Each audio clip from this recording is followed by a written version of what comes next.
Welcome to Mac Geek Gab, episode 936 for Monday, July 11th, 2022.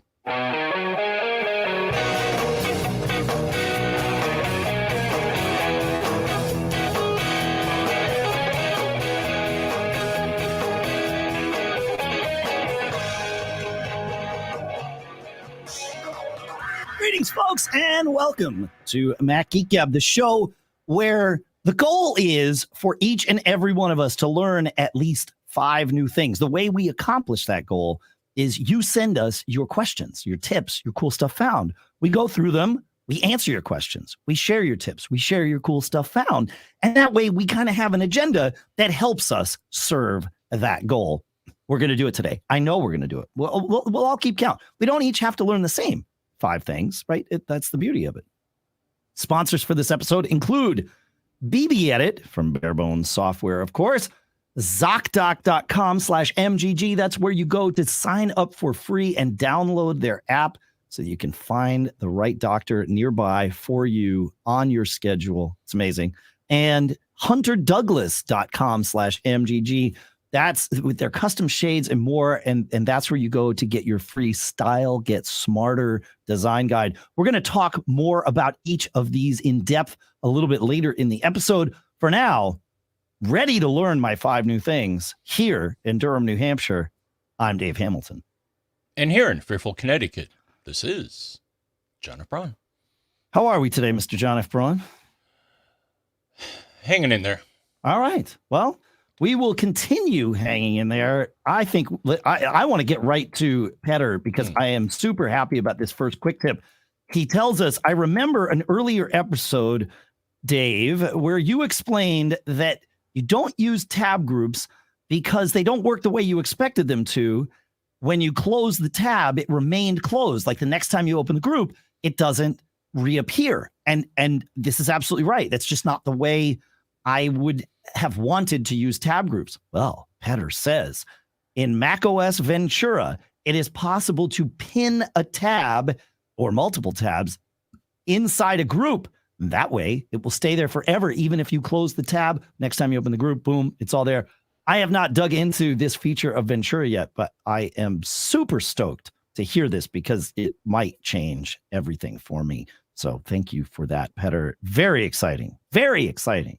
Tab groups with pins is the new iChat with tabs, right? Maybe we need to do this. Tab groups with pins. And then it'll make sure it stays. I put some echo on there. That's right. Yeah, I don't send the reverb back to you. And the reason is, John, because we both go through that reverb. We've been doing this since day one. It's our little trick. I dial in just a touch of reverb that we're both in together, and it makes us sound like we're in the same room, even though we might not be. So it needs to be just below the level where you start to hear it. It needs to be sub-perceptible because otherwise it's too much. Like if I left the reverb like this the whole time during the show, that you can say something so that people could hear. Yeah, it's just too much. But so I know where to dial it in. I've found the magic spot. Petter had a second one for us, John. Yeah. There's a Peter. Oh, it might be Peter. I don't know. Yeah, you're right. Petter. Yeah. European. Yeah, fair. I don't know. No, you might be right. I'll sum this one up. Use your Mac as a power bank. I don't normally do this, but that's summing up his tip here is that if you need to charge one of your iDevices, use your computer. It's a big old battery, right? It is. Yeah.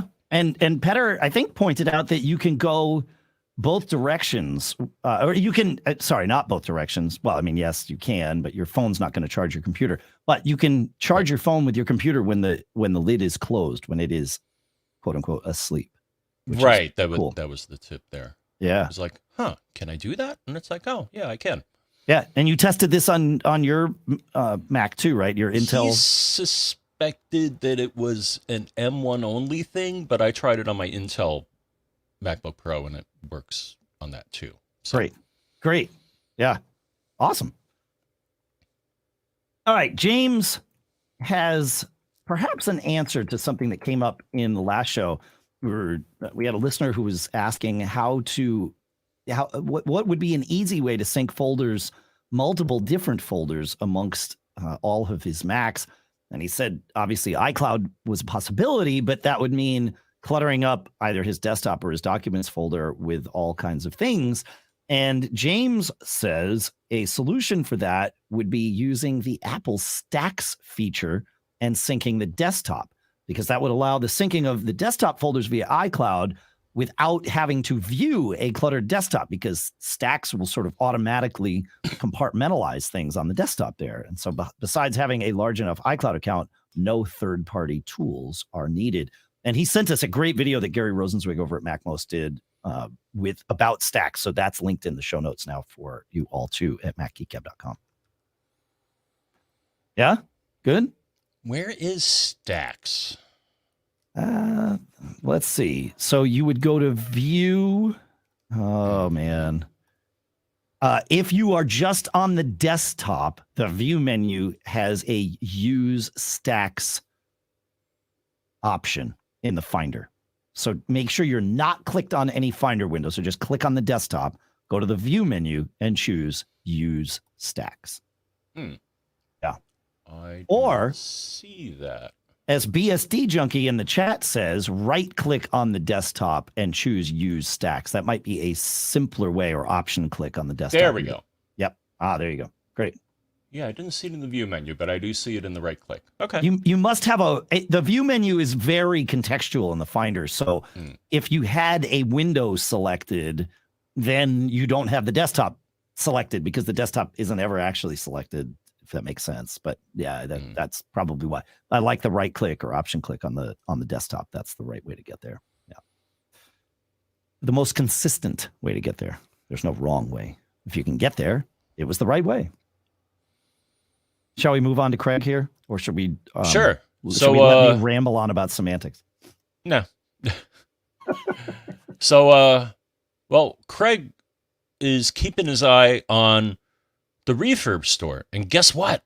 He sent us an email, and he found a Mac Studio is now in the Refurb store.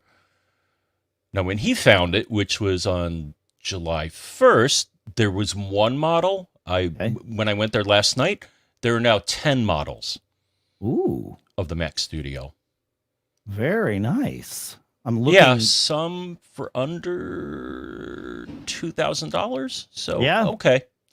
I'm looking now, and we're recording this on Friday, July 8th, if that matters to anyone. And there are, it looks like 6, 7, 8 models, starting with for $17.99, 10-core CPU, 24-core GPU, and how much RAM?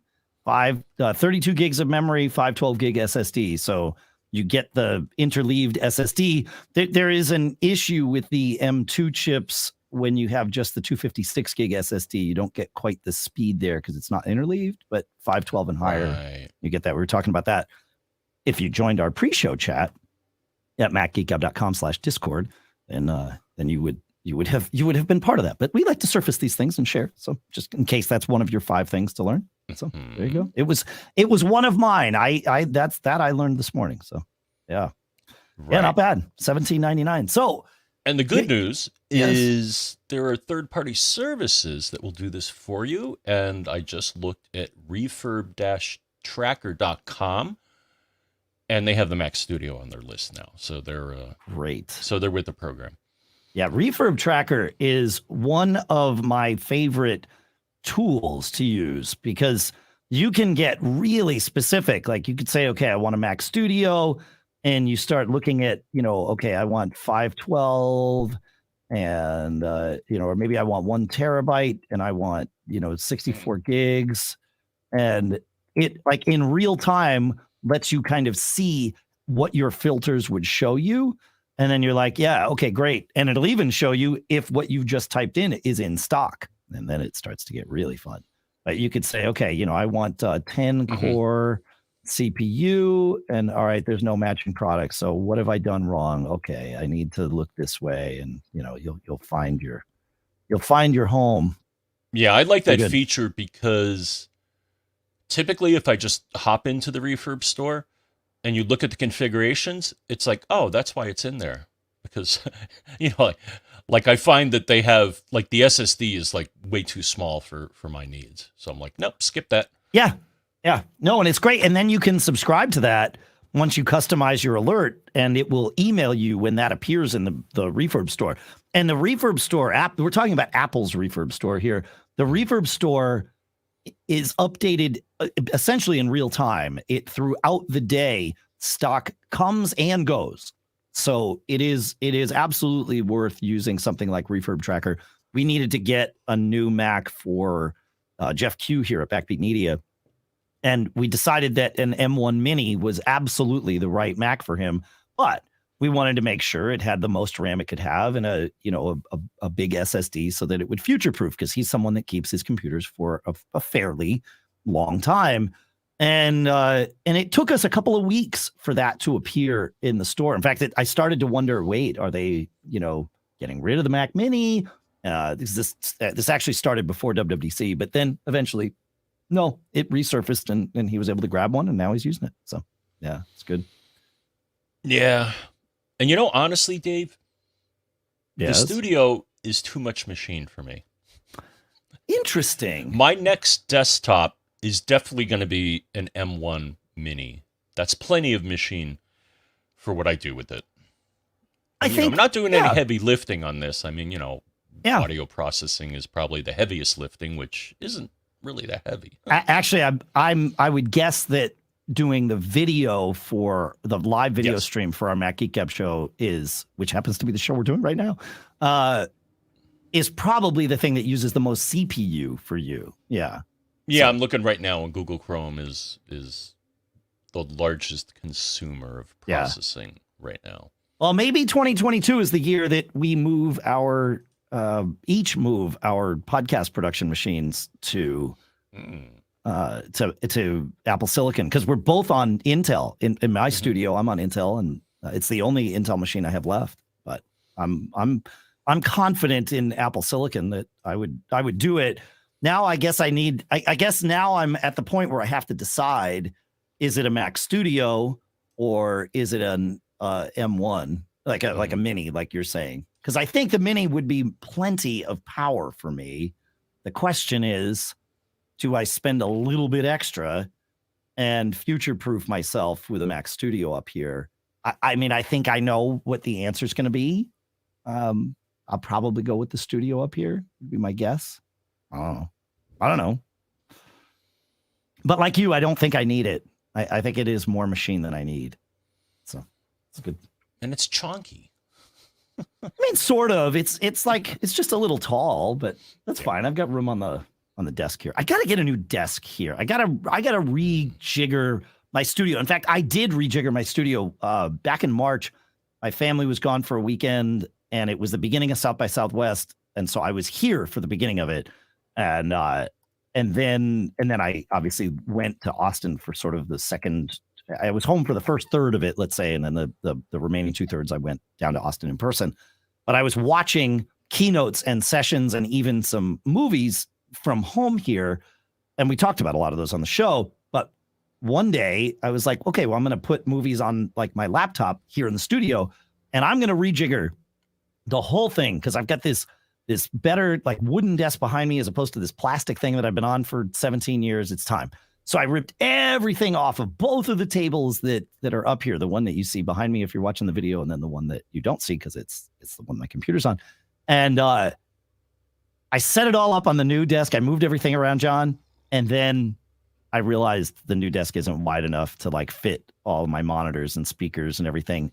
And so I got to undo it entirely and put it back exactly the same way it was. And that was sort of maddening. But I'm thinking about rotating my setup 90 degrees. And I'm in this alcove here. And I think it might be better and even roomier if I were to rotate my setup. The only issue is the Feng Shui of it. I would have my back to the door. And I'm not sure if I don't get. Maybe this isn't correct to say. I was going to say I don't get superstitious about a lot of things, but I do get superstitious about some. And of the things that I am superstitious about, I'm like super superstitious. And so the whole idea of having my back to a door while I'm like at my desk is, I don't know. I got to wrap my head around this. Maybe somebody can help me. Feedback at macgeekgab.com. Therapy Yeah, I for think Dave. I heard you right. Feedback at macgeekgab.com. Yeah. Feedback. Dude. Feng Shui, isn't that like the like Zen of arranging your furniture? That is correct. Okay. That is correct. Yes, it is the Zen of arranging your furniture, and it's all about like daggers and angles. Mm-hmm. So you gotta make sure that you're like protected against the daggers. And I don't know a ton about it, but I know enough. So anyway, yeah, I don't know what to do. Maybe somebody will help me figure it out. I need an interior designer is what I need. Yes. Let's see. Those are the people who know these things. I need a lot of help. Let's be perfectly frank about this. We all I'm having caffeine today because I was like super ADHD distracted this morning, and caffeine generally helps. But I'm just hoping that by the end of the show, I don't turn into the great Cornholio. Speaking of Apple, which is also a great movie, by the way, the new Beavis and Butthead. If you were ever into Beavis and Butthead, I can't recommend the new one enough. It is fantastic. Brian brings us to a quick tip, which have turned out to be not so quick this morning. Also about Apple stuff. Brian says, I was looking for something else and stumbled upon Apple's catalog of manuals for much of their product catalog. When all else fails, he says, read the fine manual. Support.apple.com/manuals. Essentially, you got to choose your country first. We've put a link in the show notes at macgeekgab.com for you. Thank you, Brian. That's a great one. Very, very cool. Appreciate you sending it in to feedback at macgeekgab.com. It's good stuff. Yeah. Now, I seem to remember, where is it? Books. I think if you search in books, you can also find product manuals, or I may be dating myself. That maybe that time has passed. Really? Like the Books app? Yeah. Really? Yeah. No, it's been a while. I remember using it at one point to get a manual for one of my devices. Well, let me see. I just searched the Book app for iMac manual. I am finding, yes. Well, I'm fine. It's interesting. This is fascinating, man. I had no idea about this.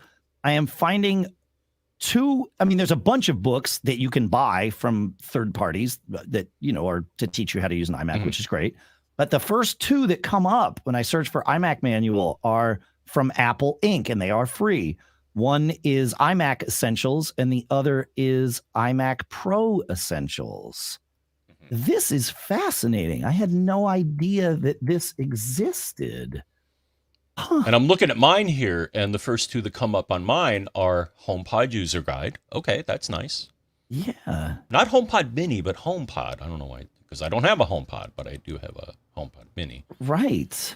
And then and then the one next to it is Swift programming language. I recall bringing that up at one point just to learn it.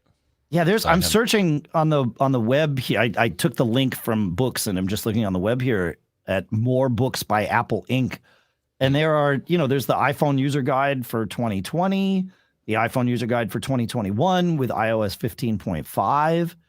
Look at that nice find, man. Huh. Fascinating. This is why I like doing the show. Oh, I love it. That's great. Yeah, a relevant tangent, believe it or not. Yes, I know. That's awesome. Wow, good find, man. All right. Pensacola Craig doesn't have, I wouldn't call this a quick tip. I would call this a PSA that Craig wanted to share, and I agree. This is a good idea. He says, YouTube Premium can be joined or started on either an iOS device from the YouTube app, from the iPhone App Store, or the iPad App Store, or on your Mac via a browser, or you could join via a browser on your iPhone. So there's actually three ways, but and from the web or from the app. So depending on whether you're using the app or the web, you may frequently see offers on for a 3-month free trial. Afterwards, it will bill you monthly. However, be warned, If you start the YouTube Premium free trial via the app on your iPhone or iPad, it will execute the subscription via the App Store. But if you start it on the browser, it will execute the subscription directly with Google to whatever payment method you choose. The monthly pricing is very different depending on whether you use the app or directly via Google Play. If you start the free trial via the app and therefore have an App Store subscription, when the trial ends, you will be billed $15.99 a month. If you start via the browser, when the free trial is over, it will bill you at $11.99 a month. Huge difference. And in the end, once you have the subscription, you can use it on the web or on the app. So, Craig's advice, to boil it all down, start your subscription from the web so that you're only paying $12, not $16. I like it. Nice find, Craig. That is a helpful tip. Use YouTube Premium or any of that stuff, John? No. Okay. All right.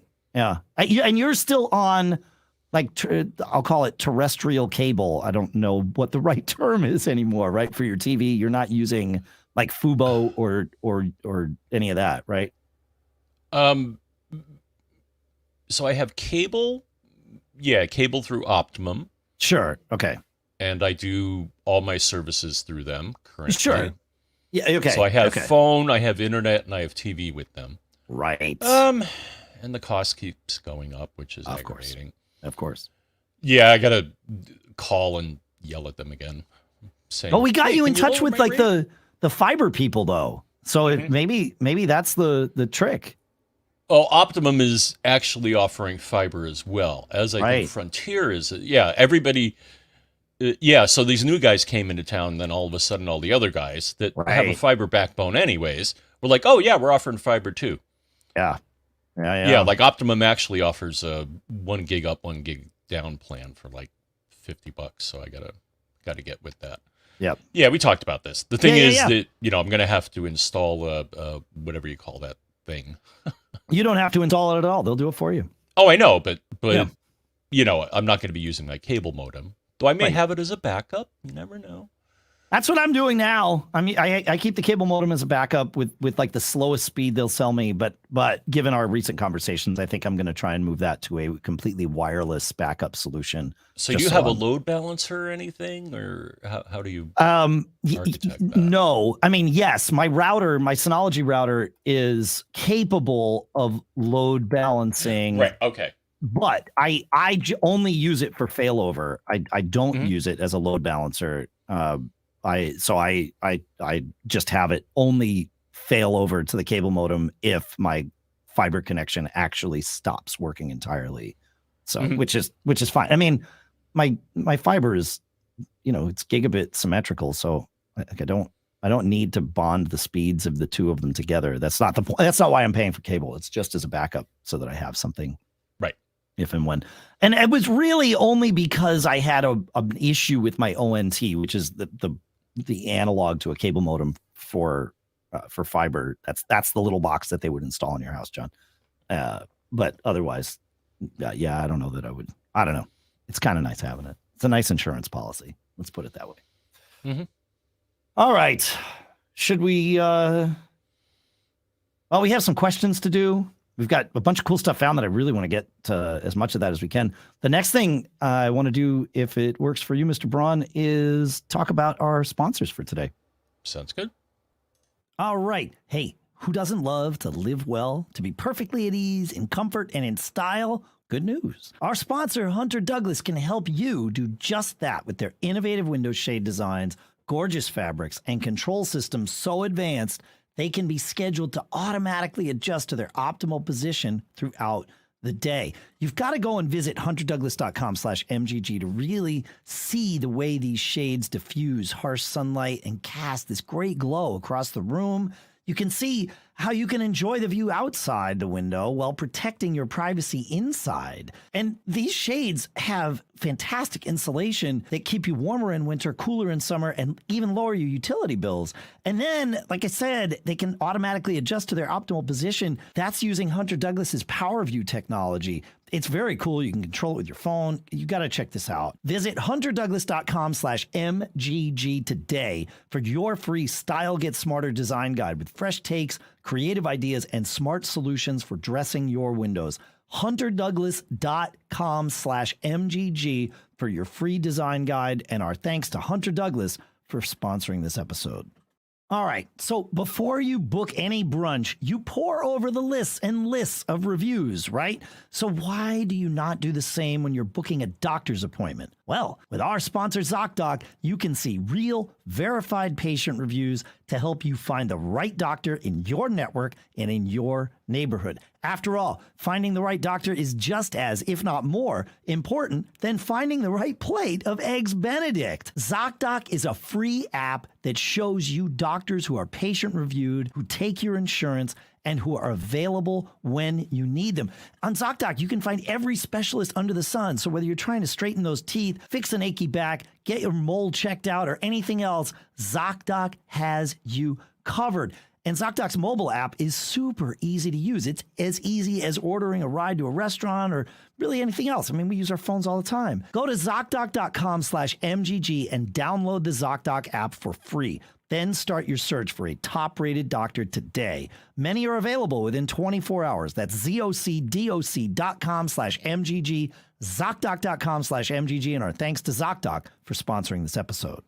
BBEdit. You've heard me talk about it countless times, not just because they're a sponsor, which of course they are today, but because it's an app that I use all the time on all of my Macs. It's open right now because I use it for so many things, certainly for programming, right? It's fantastic because it colors and shades the code, not on disk, but just on screen so that I can really see where functions begin and end. So cool. You can do multi-file find and replace, and you can invoke that from the terminal if you want. Speaking of the terminal, you can use the terminal to just invoke BBEdit to edit a file, but you can also use it to invoke BBDiff, which is a way of comparing two files. Of course, you don't need the terminal to do that. You can do it right inside BBEdit too.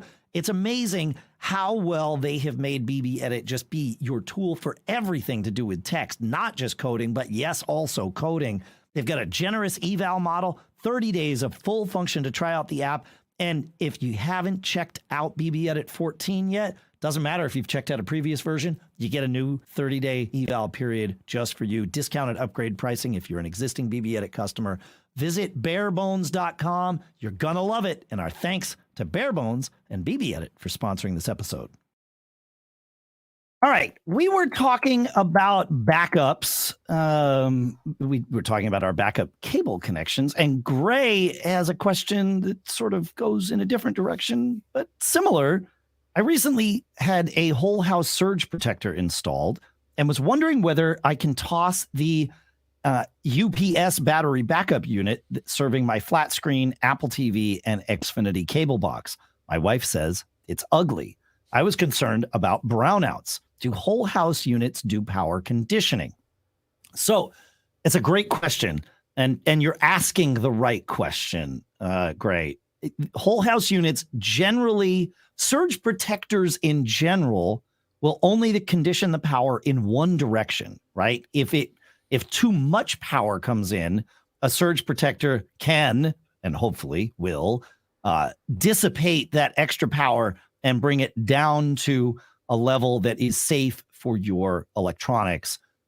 But if the power dips below safe levels, then unless it has a battery, there's no way for it to add power back in and bring things back up to safe levels. So if I were you, I would still absolutely be using the UPS that you have on your entertainment system, let's call it. And I would also continue using the UPS that you have on any other electronics. I think so. And you're right that brownouts are the key that certainly when the power goes out, like it's nice to have the ability to shut down a little bit, with a little bit of time, but the brownouts are the thing that really start to fry electronics, and often you don't even know that they're happening unless you have a device there looking for them. I even in go ahead, John. Yeah. So a brownout is when the power company intentionally lowers the voltage of the or power unintentionally. Yeah, I mean sometimes it's intentional and sometimes it's not. Like I've read something lately. What was it? Texas has issues with their grid, and apparently now it's hot out there, so everybody turns on the AC, and they can only provide a certain amount of juice. Right. So that's right. They either reduce the voltage, or you just don't get any juice, which that's bad. So. Yeah, they'll do rolling blackouts sometimes in those scenarios where it's like, okay, you're going to not have power for a little bit, and then you'll get it back, and somebody else won't have it. Yeah, that's right. Yeah, when the grid like like it is in Texas, then yes, it can be intentional, but it can also be unintentional. I hear, we get power outages a few times a year. Certainly, we've talked about those on the show, but brownouts probably, I don't know, twice a week on average. I mean, it's many times a month. Really?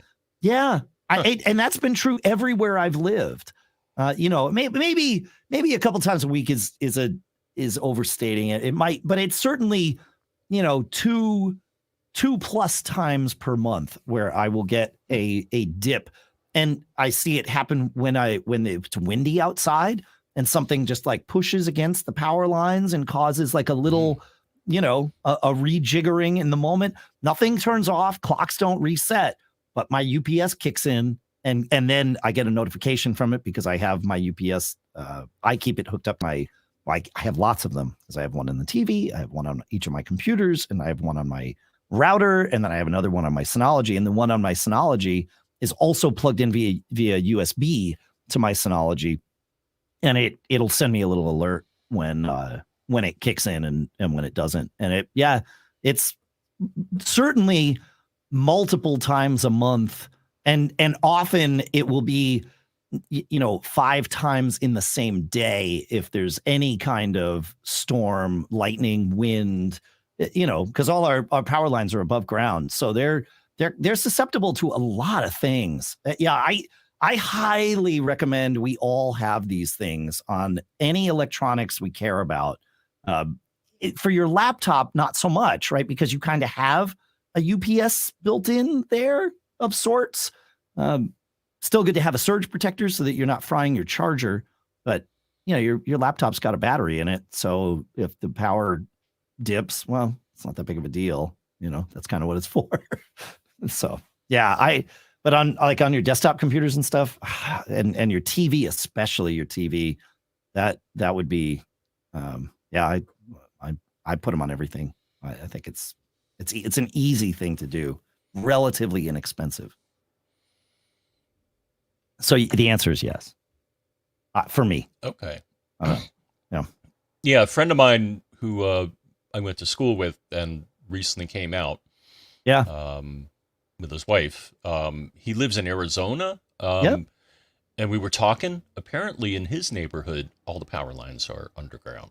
Yeah, that's the way to do it. If you're planning a community, that's probably the right way to go. I mean, here it's probably like with you, it's a disaster. I mean, they're always trying to trim the trees, but eventually one will fall on the power lines, and then you don't have the juice. That's it. Yeah, we did look into like what it would cost for our neighborhood to have the lines buried, and it was one of those things where it would be a recapturable expense in about 10 years. But the problem is when the power lines are, like when a tree falls on the power lines, there's some sort of subsidized money to pay for that repair, like FEMA money or something like that, right? Whereas if you are proactively burying the power lines, there's no FEMA money for you. So it was like, okay, the neighborhood would literally have to pay to do this. And that made it cost prohibitive. But it's like, wait, over the course of 10 years, this would pay for itself if we were just smart about the way we were spending the money. But that wasn't, it's a municipality. It's not going to happen. Mm-hmm. So we put in a generator instead. And now we're somewhat protected against that. We guess. Yeah, I've been thinking about a personal nuclear reactor. Kind of expensive. Dude, can you get those? Is that like a real thing? Maybe. Do you have to get a permit for this? Is this something you wouldn't really want to talk Probably, about? yeah. Yeah, you probably need to talk to some government agency. Yeah, and your neighbors might want to have a say in this. There was an article in Wired in 2007 about Toshiba's home nuclear reactor. I don't know that this is a good idea, but sure. Yeah, I don't think we want to do that. I don't think that's a good idea. You want to take us to the next one? Ferrers has some manly advice. Okay. Though it's for the ladies too. Hey. All right. He says, when talking about the caffeinate command, you suggested checking out the man pages, which you can do from the terminal. I find it easier to reference ss64.com/OSX. You may too. And it's basically a sequential list of all the things you can do from the command line. And going there, I already saw in the first few entries commands that I didn't know existed. It was like audio processing stuff. So if you want a big old list of all the terminal commands you can do, check these guys out. That's pretty cool. I'd never heard of this website before. I like that, John. Fascinating. That's fine. SS64. I wonder what that means. Oh, I know what the 64 means. What does the SS mean? Right. Yeah. Yeah, well, 64 is probably 64 bits, right? Sure. Sounds, 64 is one of those lovely numbers that's a square and like, that's beautiful. So, but yeah. Interesting. All right. Well, listener Mike has an interesting tip. It's probably not one most of us are going to jump through, but Mike says, I think we all felt one of the best features of Carbon Copy Cloner was bootable backups. It's a shame that Apple has effectively nixed this ability, but I understand why. Carbon Copy Cloner does offer details on creating a legacy bootable backup, creating legacy bootable copies of macOS, he says, but they don't recommend it. I, however, he says, tried something different. I want to back up my 2020 Intel MacBook Air and my M1 iMac with Carbon Copy Cloner and have the backups be bootable. I recently purchased a Samsung T7 1TB SSD. I formatted it APFS and made 2 volumes. With the T7 connected to the Air, I ran the Monterey installer on the Air and pointed it at the SSD as the volume. When the installer got to the point of asking questions about setup, I simply shut down the Air. I had to hold the power key as there is no shutdown option when you are in the installer setup. I unplugged the T7 and booted the Air separately. Once the Air was fully booted, I then connected the T7. It might have asked about completing the install. I said no and quit the installer.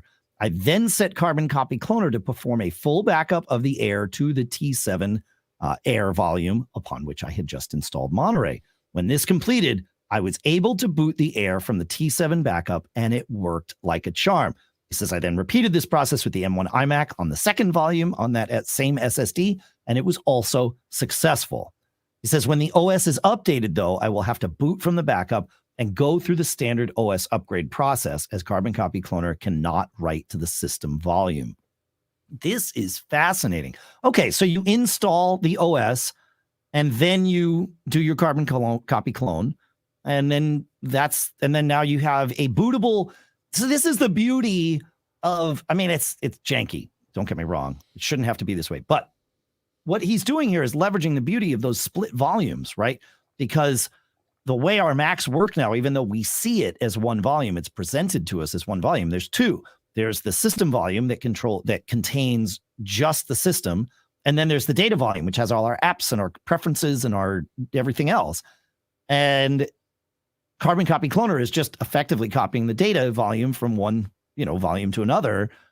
And it sort of leaves the system volume separate. So yeah, I see. All right. That's not, it's actually not as janky now that I say it out loud. It's really not a terrible path. Nice find, Mike. Thanks for this. I like that. It's pretty good. Yeah, I think both my carbon copy cloner things, I didn't take the recommendation and they are bootable, but I don't know. It won't I just last, like having though. I just like having the comfort of a bootable backup. Have you tested them recently? Because I thought that No. like the carbon, I asked because carbon copy cloner and super duper, I believe, both use, and I can't remember the name of the 3-letter utility that is in macOS that allows you to copy to make the copy the system volume so that a backup would be bootable. And I thought that was deprecated now or not usable now. I don't know that you're. Yeah, check it out. I'd be curious. You're on Intel on that machine, so it might still work. It might only be M1 that doesn't have that, but I thought it was both. I thought it was just Monterey was like, yeah, no, it's not going to happen, man. So, but maybe. All right. Moving along. You want to take us to John? John? I'll take us to John.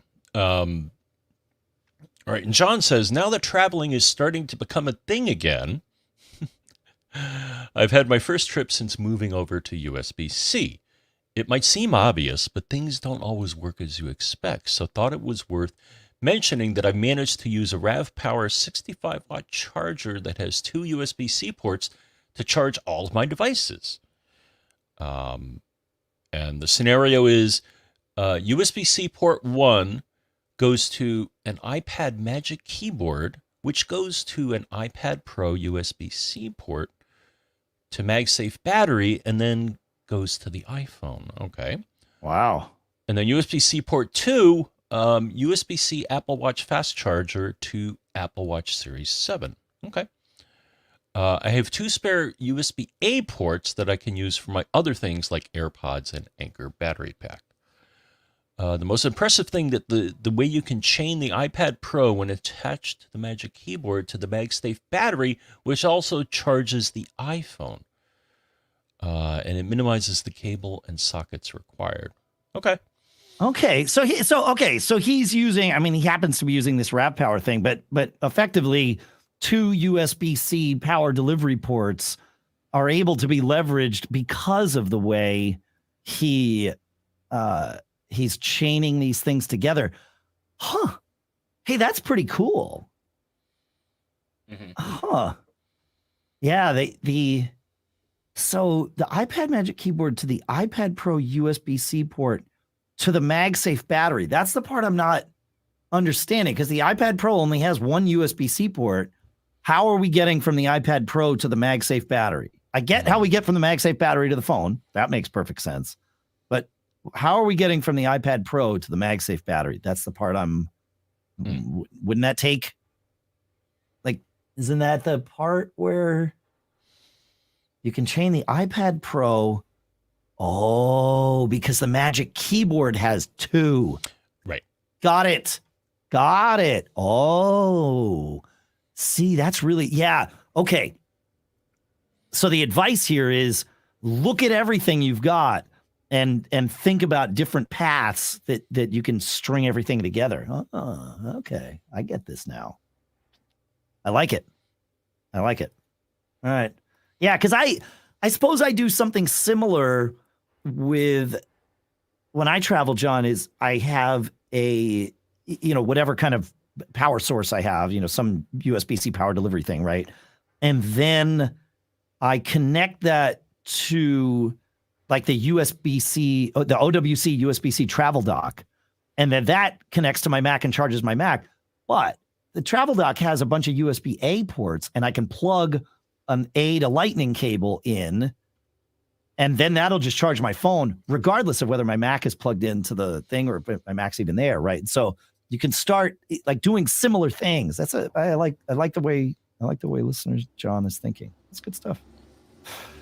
All right, good. Sasha. Sasha says, I was listening to you all troubleshooting Greg in episode 935, and you mentioned writing down the exact wording in a dialog box to apply the Google Foo. Another way to do this, which I hadn't really thought of, but now I am. Another way to do this is to use the relatively new feature of taking a screenshot and just selecting the text using live text in macOS. Alternatively, if the Mac has frozen, then grab your iPhone and just point the camera at the screen and select the text on your iPhone or take a photo. Cool. Yeah, the one secret I'll share with you folks, which I think both Dave and I use, is if you enter the text that you see in a dialogue that's complaining about a problem, you're probably going to find people discussing it, usually in the Apple forums or maybe on Google or Reddit. Actually, for the most part, I find the most relevant information on the Apple forums, but sometimes, Dave, actually Reddit is I mean, there are bad parts of Reddit. Well, there's bad parts of everything on the internet. But yeah, you're right. No, there's some good troubleshooting resources on Reddit. I'll agree with that. Yeah. Here's the bad news with live text, Dave, is that it only supports, I believe, 7 languages right now. So as a bonus tip here, I was in the store one day and I was in the international section, and there was some food items that had Arabic. And I'm like, oh, I wonder what this is. I mean, it had English on it too, but it had Arabic. And I'm like, oh, let me see if live text does Arabic. No.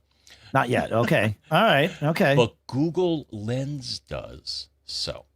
And now Google Lens doesn't exist as a separate thing anymore, though, right? That's all baked inside. Well, it's within the Google app, at least the Google on iOS. Translate app, right?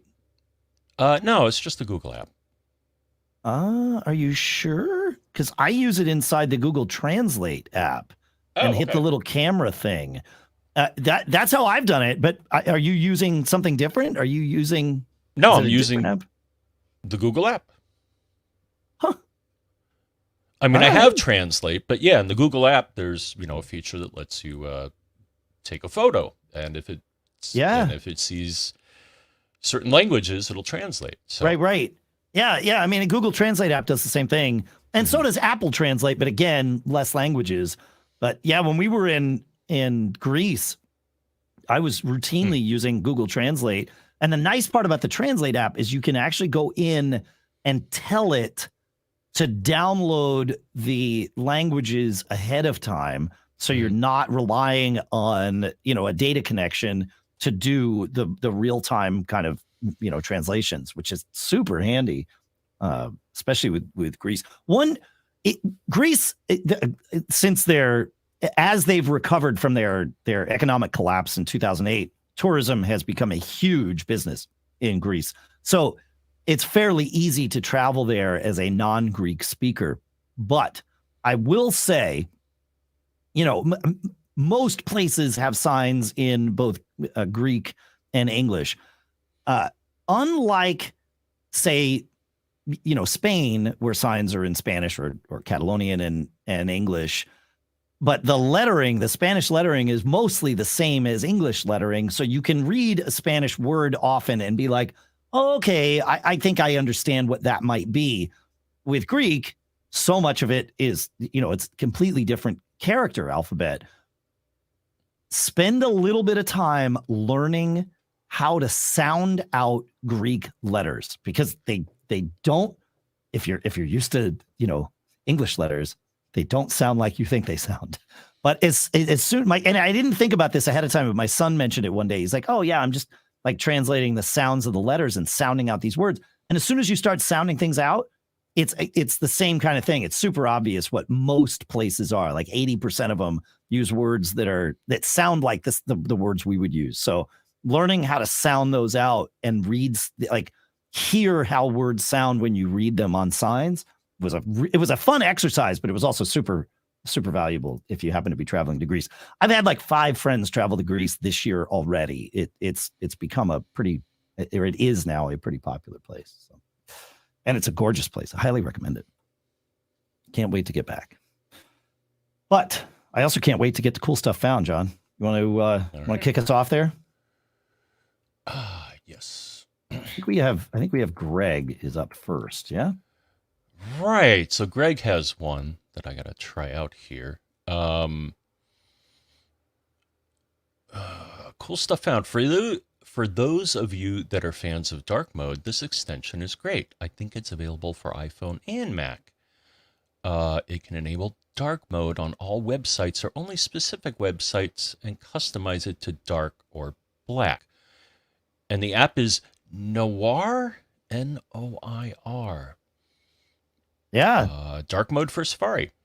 It's a Safari extension, and there are versions for both iPhone, iPad, iOS, and macOS. So yeah.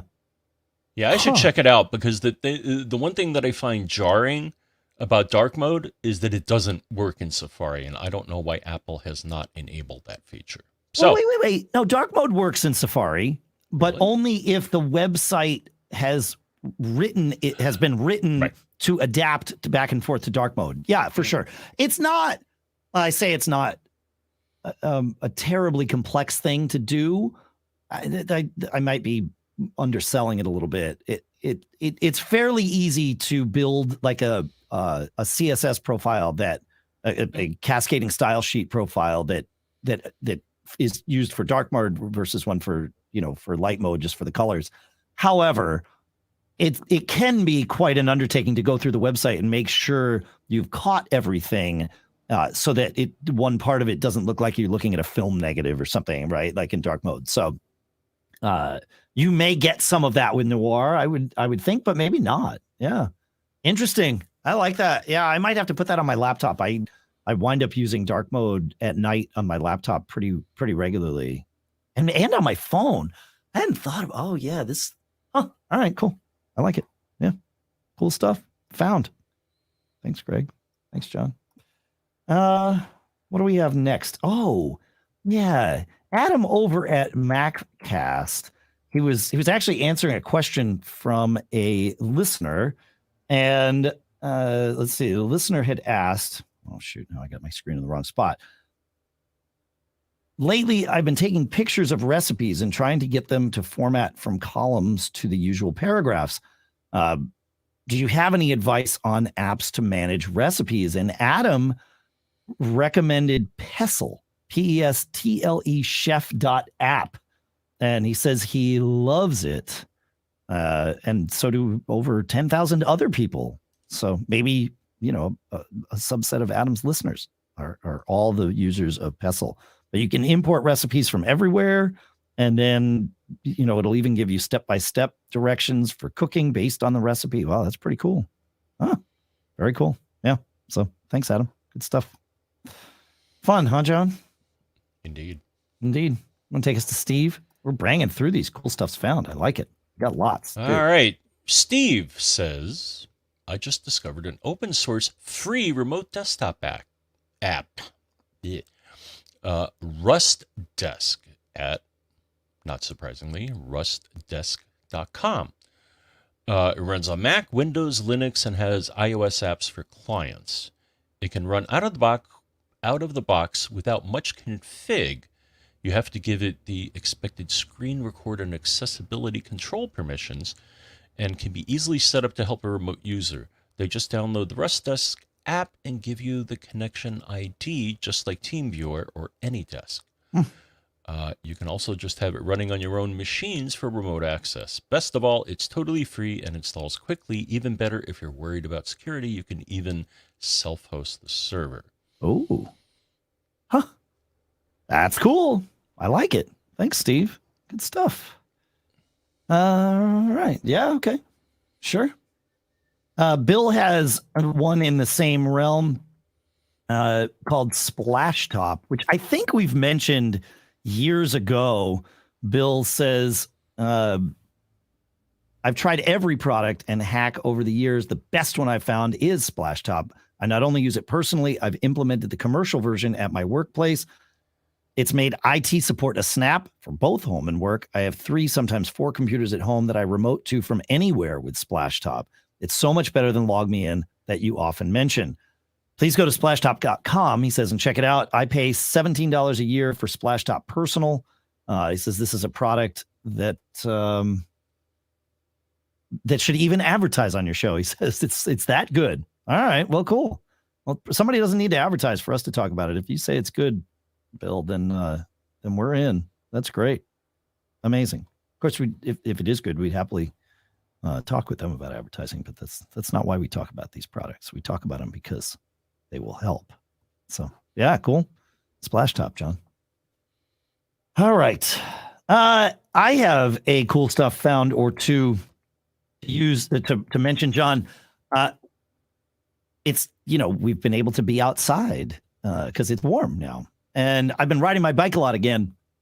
And we talked last year, John, about using headphones while riding our bikes. And I think both of us were of the mindset that sure, it would be nice to have the ability to listen to a podcast or even music or whatever while I'm out riding my bike. But I need to be fully aware of, traffic and things around me because, otherwise you get squished.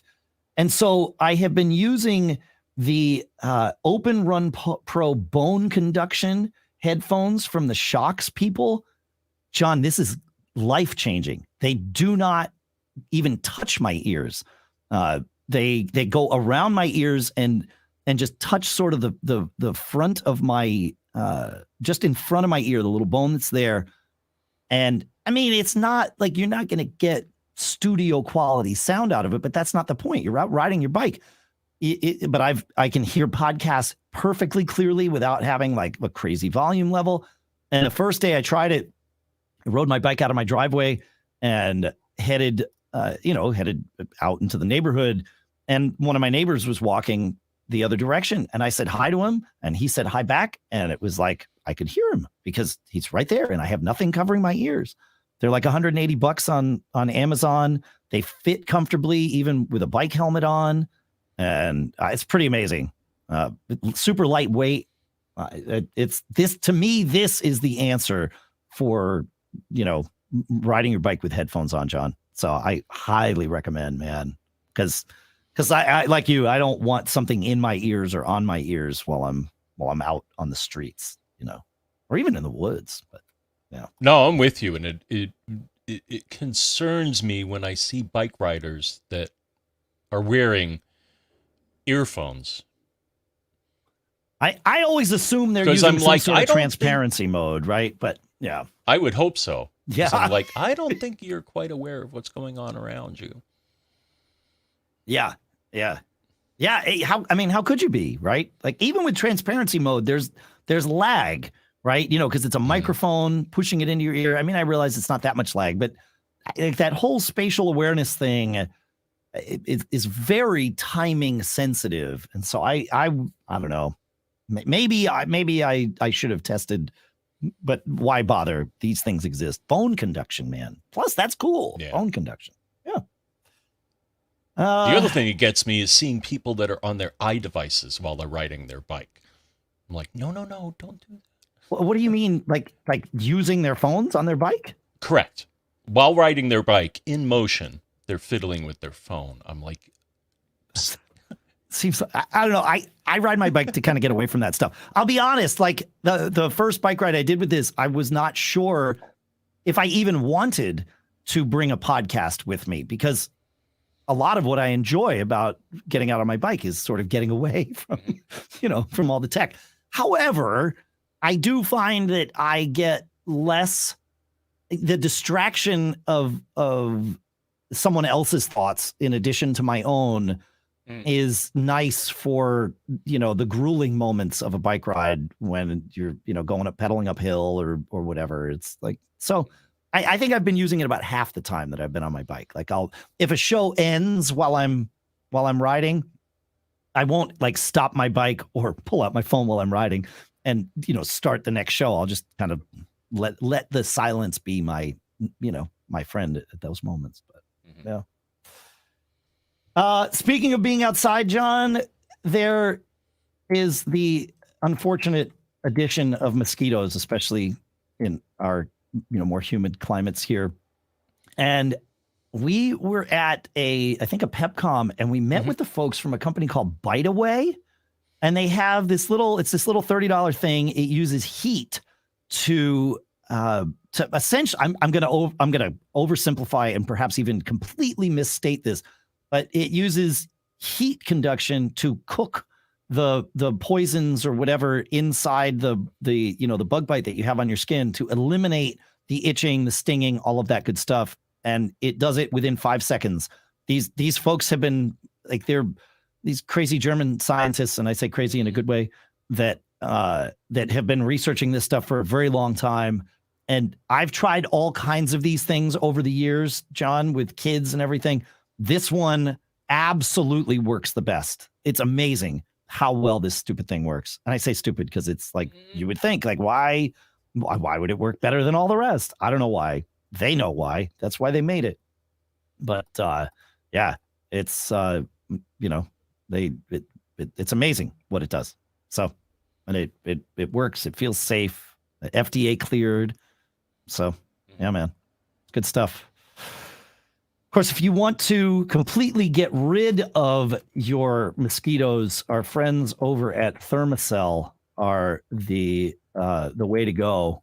I am eagerly awaiting delivery of my Thermacell LIV system for like our patio outdoors, but I've been using Thermacell, the fuel powered things, which you put like a little butane thing in. You can carry one with you. I use them at gigs when I'm playing outdoors. It uses a small little butane tank to heat up a tiny little flame that then warms up this pad that has like chrysanthemum oil or something in it. And it, like, mosquitoes just go away. It's the best of any of these things I've tried. So I know we're not talking about stuff that's usable with your iPhone. Well, actually the Thermacell LIV is the one that, is like sort of permanently installed in your backyard. But the portable ones, they don't. You just turn it on, and it's amazing. I've been blown. We've had these for a few years.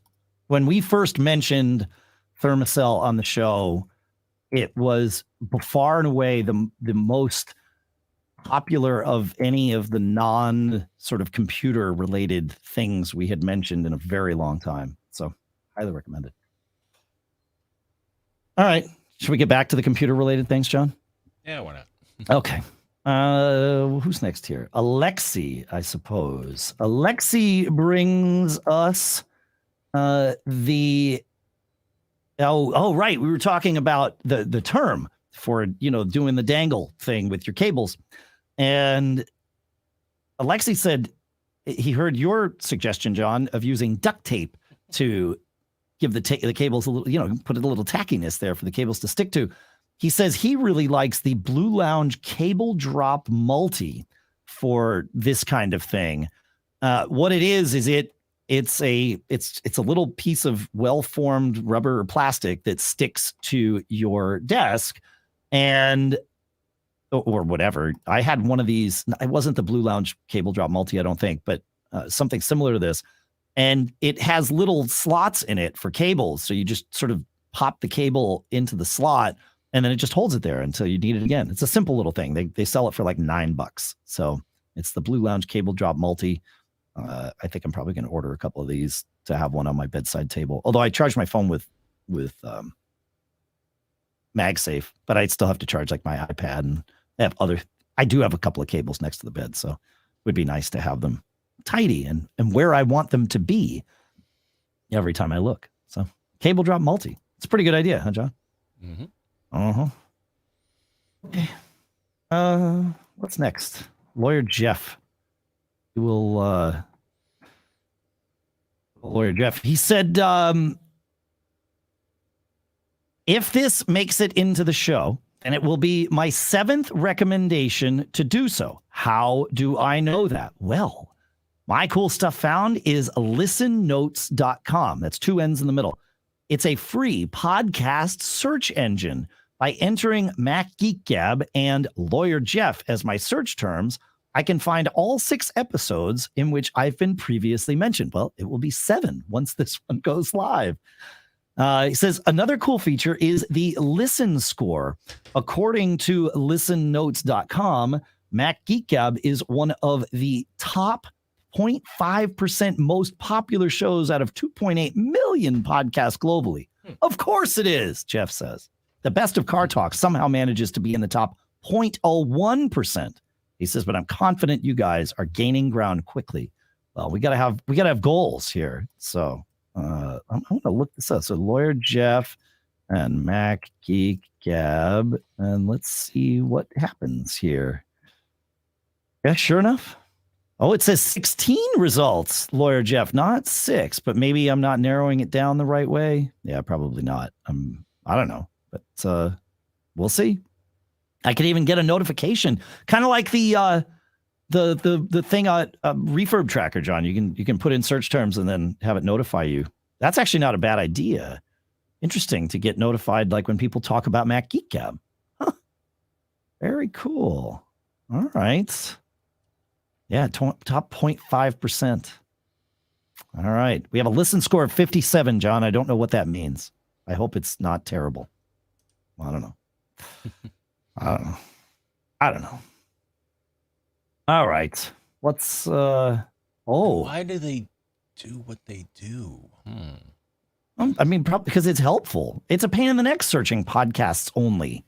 Like that's a tough thing for people. To find like when their stuff's been mentioned on a show or whatever. Like we're very proactive about it. When we mention something, we'll tell people. And the reason I started doing that is because otherwise they never would have even known. So yeah. I guess the real question I'm asking is, how do they make money? Oh, it looks like there's some sort of premium subscription on here. When I was on the search results page, it says a premium membership. So let's answer this question. What is the premium membership? Why? Teamwork. Maybe it's just, you get super search. Okay, you get unlimited search queries, advanced filters, more results per query. You can search by RSS, by Apple Podcasts ID, or Spotify URL. Okay, so it's a freemium model. You get some features right out of the gate, and then others you pay for. All right, that's cool. I have nothing wrong with that. Yeah, good. All right.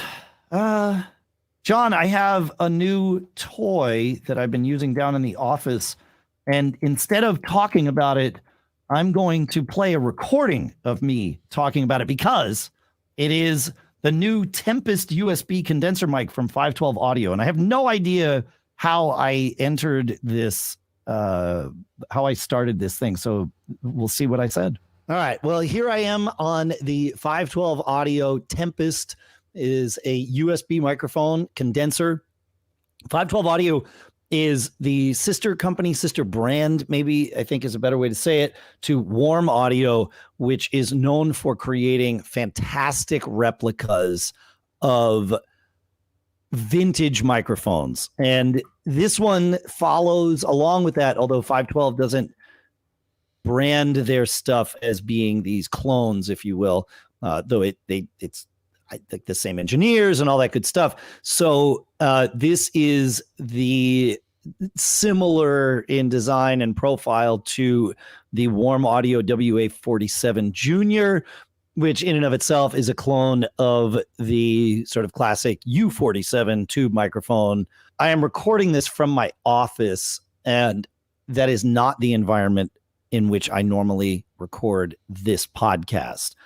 Perhaps I should have brought this up there to my studio so that you truly hear this in the same room with the same reflections, or in the studio, lack thereof. My office, I don't have any sound treatment on the walls. I have attempted to set the gain of this to minimize that. The cardioid pattern on this microphone should minimize that. In my recordings, it seems pretty warm. If you're hearing this on the show, I have tested it enough that I feel like this recording in the office is a fair sample to compare against with what you're hearing otherwise in the episode with me recording, quote unquote live for all of you. I like that this microphone has a gain control on the front of it. That's really the only way I would ever consider using a condenser microphone for podcasting. Generally, the gain on them is set too high by default, especially on USB condensers. And that means it picks up all of the reflection of the room, and it's just too much. This one I can dial in, and so my preference for podcasting is a dynamic mic and always will be. However, clearly there are some condensers that when tuned properly can sound fantastic. And I'll let you decide whether this is one of them. All right. Back to Live Dave. Live Dave here on the Earthworks Icon microphone, which is the one I've been on all show. Yeah, this thing's pretty cool, John. And it's got a blue light on the diaphragm, so you know exactly. Yeah, I know. It's delightful. I've been using it for like my Zoom calls and stuff. If we were still doing, if I still worked at Mac Observer, we would this would be the microphone in my office that I would have used for daily observations and things like that too. So yeah. Right. Now, isn't the U47 a ribbon mic? Let's see. I thought it was, and they're very expensive too. Yes. I didn't thousands of dollars. I didn't think the U47 was it's a tube condenser. I don't think it's a ribbon. Yeah. No. But I will say that you can go to Warm Audio and get where is I'm going to find the microphone, because the Warm makes a WA47, which looks a whole lot like the U47 because it's built to be a clone of the U47, John. And it comes with the little box, the tube or the preamp box, and it's got a tube in the microphone, and you can get it for only $949, which seems like a lot for a microphone until you start looking at prices of an actual I lost you, John. There you are. Of an actual U47, and then you'll find that the $949 is pretty cheap. So yeah, because I just did a quick search and found a U47 for $9,000. That sounds about right. Yeah, no, the Warm Audio people, we don't talk about them a lot on this show because they're really geared towards music studios and music recording. However, if you are into that, I highly recommend checking out Warm Audio. I've got, it's not their 47, it's their clone of a 251, a Telefunken 251, which is also a $10,000 microphone. You can get it for about $700 or something like that from them, maybe 800. And I use that for recording all of my vocals here in the studio. It's also a tube condenser. It's absolutely stellar for that. I wouldn't necessarily want to use it for a podcast because it would, I don't know. It's not the same, but, you could probably tune it up to be fantastic for that too. So, yeah. And plus, the Warm clone of a U47 looks just like a Telefunken U47. So, all right, I have another cool stuff found, John. Maybe the last one for today. It's this. It's an engine called Dolly Mini, and what's cool about it is completely built. You type in words and it generates images from any prompt of words that you type in. So for example, if you type in Steve Jobs watermelon, it will create pictures of Steve Jobs and watermelons all together. It's spectacular. In fact, I will make this Steve Jobs and watermelon. One of these, I will make the image for this episode. What's cool is these images that Dolly Mini creates are mini images, so they wouldn't be big enough for a podcast episode image, However, if this is an AI engine, and then I can use Pixelmator Pro, which also has its machine learning engine for upsampling an image, which is astoundingly remarkable. Like, it's so good. And so I will use Pixelmator Pro to upsample one of these Steve Jobs watermelon images. And I don't know. You'll see Steve Jobs and watermelons. It's going to be amazing. I don't know. Have you messed with Dolly at all, John? No. Have you heard about it before? No. Oh, man. It's such a cool engine. It can do far more than what Dolly Mini does. But I'll put a link in the show notes to Dolly Mini so that we can all play with it, because it's pretty spectacular. It's fun stuff. All right. Do we have anything else, John, that we should mention here? No. Okay. Well, then I'm going to find the band wherever they might be and see if I can get the band out of the hot tub. Yeah, there we are. Fun. Thanks for hanging out with us, folks. Thanks to Cashfly for providing all the bandwidth to get the show from us to you. John, do you have anywhere you'd like to send them before we send us all off for the day? We could send you to Twitter. He's Dave Hamilton. I'm John F. Braun. There's Matt Geek Gab. Cool. And Pilot Pete. Pilot Pete, indeed. Highly recommend everybody take a gander at our Discord channel at macgeekgab.com/Discord. There's, I think, almost 500 of us in there now.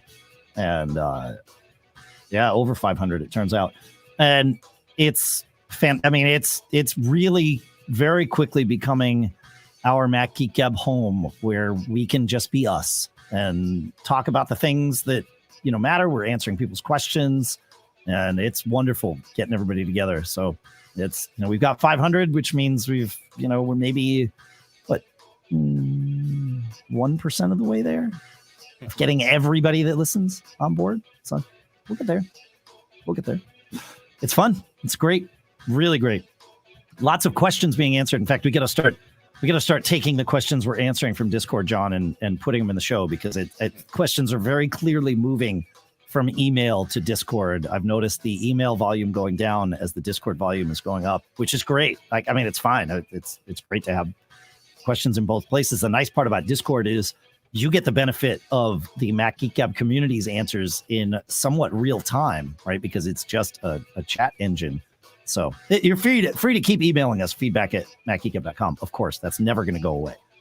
But Discord it's its own thing. It's great. It's the best of these we've ever done. John, we've tried so many things, forums and Facebook groups and this, that, and the other thing. This really, I know it's not our engine, it's Discord's engine, but this is ours. It's like the best it's ever been. So super stoked about it. All right. Thanks for hanging out, folks. Thanks for visiting our sponsors. You can see all our sponsors at macgeekgab.com/sponsors, including coupons and deals from sponsors that might not even be active sponsors anymore. But if the deals are active, we keep an eye on those for you. Sponsors for this show, of course, were Barebones, Zocdoc, and Hunter Douglas. Check them out. Subscribe at macgeekgab.com. Tell a friend to subscribe.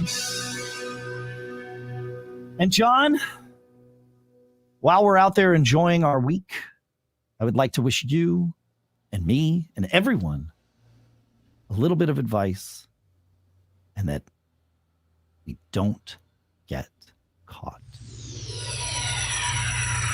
Made up. Have a good one, folks.